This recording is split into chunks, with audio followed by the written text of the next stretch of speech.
असेल. मी सावित्री.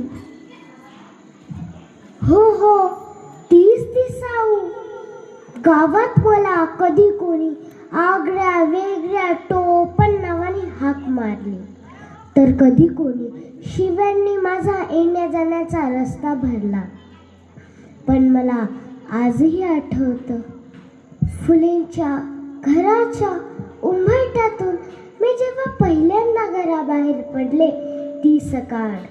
सूर्य जणू एखाद्या नव्या युगाचा शंखनाद करीत होता. अरे अरे, मुलींना शिकवला तर पाप लागतं असं म्हणणारे या जगात मी पहिलं पाऊल टाकलं होतं अक्षराच्या दिशेने. आणि त्या अक्षरांनी मला गरिबीतल्या हजारो लेकरांना पहिल्या उजेडाचं पहिलं बीज दिलं. कधी कधी त्या दिवसांची धूळ अजूनही डोळ्यात येते. शाळेकडे जाताना माझ्या अंगावर फेकलेली ती गायगुरांची शेणं, काठ्या, दगड, काहींच्या नजरा दगडांपेक्षा भयंकर. पण मी रडले नाही.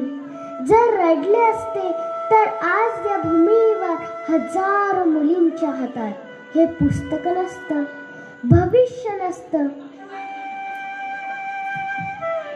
हा पदर कधी घाणीने भरलेला घरी येईल, पण माझ्या मनात एकच विचार पेटलेला असेल.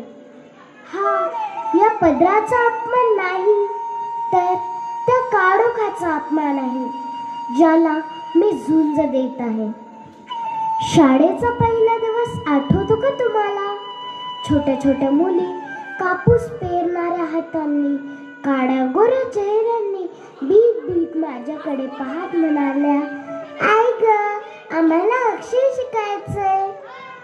आई हे शब्द मी तेव्हा काही कमावलंच नव्हतं, पण त्यांनी मला दिलं. त्या दिवसापासून मी आई झाले. आई अक्षरांची, आई धैर्याची, आई प्रकाशाची. बाई, आम्हाला आमचं नाव लिहायचंय. एखादं नाव लिहिताना त्या मुलींचा चेहरा उजडायचाय. जगात पहिल्यांदा स्वतःचं अस्तित्व त्यांनी स्वतःच्या हाताने कोरलं होतं ना, त्या आनंदात मला साक्षात ज्ञानाचा देव दिसायचा. पण समाजाला हा प्रकाश आवडला नाही.